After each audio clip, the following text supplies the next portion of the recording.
Hello बच्चों, let's have a look at this question which says calculate the over voltage if electrolysis of brine solution requires 2.19 volts to produce H2 and Cl2. देखिए ये electrode values हमें provided हैं।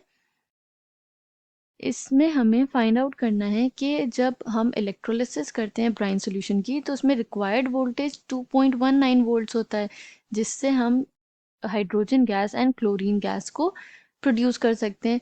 तो over voltage क्या होगा वो हमें कैलकुलेट करना है।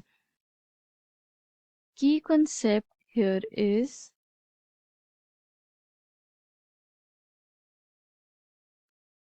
Over voltage. ओवर वोल्टेज क्या होता है पहले हम ये समझ लेंगे।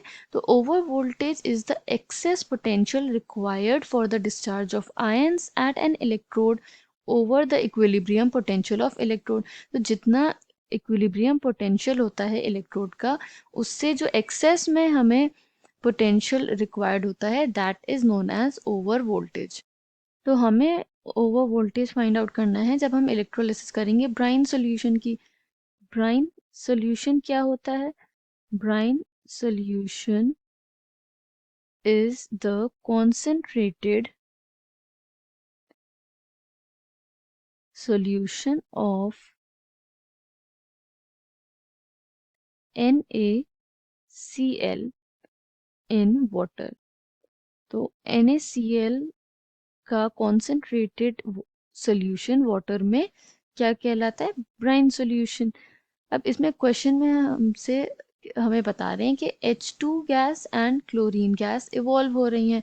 ओके, तो Cl2 will be evolved at anode, okay, and H2 will evolve at cathode।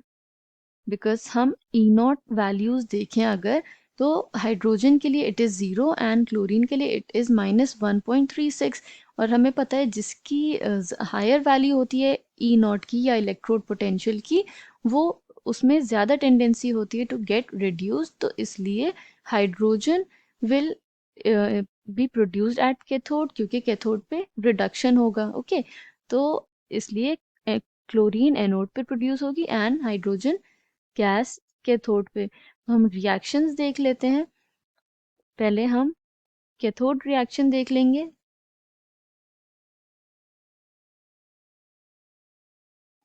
Okay, cathode reaction जिसमें क्या प्रोड्यूस होगा? हाइड्रोजन।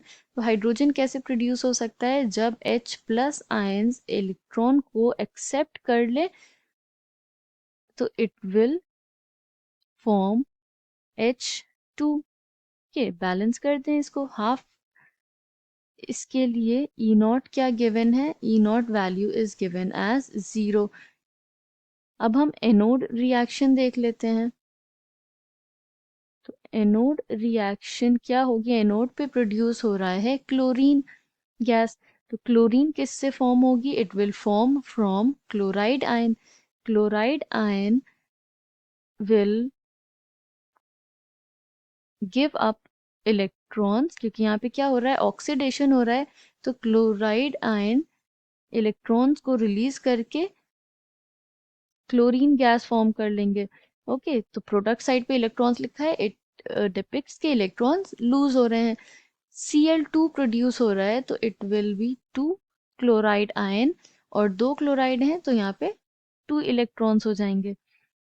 इसके लिए हमें ई नॉट वैल्यू गिवन है दिस -1.36 वोल्ट्स। ओके, तो हम ई नॉट सेल कैलकुलेट कर सकते हैं। कैसे? E naught cell is given by E naught reduction minus E naught oxidation. तो रिडक्शन किसका हो रहा है? रिडक्शन हो रहा था हाइड्रोजन का, तो हाइड्रोजन वाली वैल्यू लिख लेते हैं विच इज 0, माइनस जो ऑक्सीडेशन है जो एनोड पे हो रहा है क्लोराइड का, तो क्लोराइड वाली रिएक्शन के लिए ई नॉट वैल्यू लिख लेंगे। It will be -1.36। ओके, इससे हमें क्या मिल जाएगा? +1.36 0.36 वोल्ट्स। ये क्या वैल्यू हो गई? ई नॉट सेल की वैल्यू हमें मिल गई 1.36 वोल्ट्स। तो ये थियोरेटिकली कैलकुलेटेड वैल्यू है इसके इलेक्ट्रोलिसिस के लिए। बट क्वेश्चन में क्या कह रहे हैं कि electrolysis of the brine solution requires 2.19 volts. तो हम एक्सेस कैसे कैलकुलेट कर सकते हैं? एक्सेस वोल्टेज, या जिसे हम कह सकते हैं ओवर वोल्टेज, क्या हो जाएगा? इन दोनों का डिफरेंस हो जाएगा।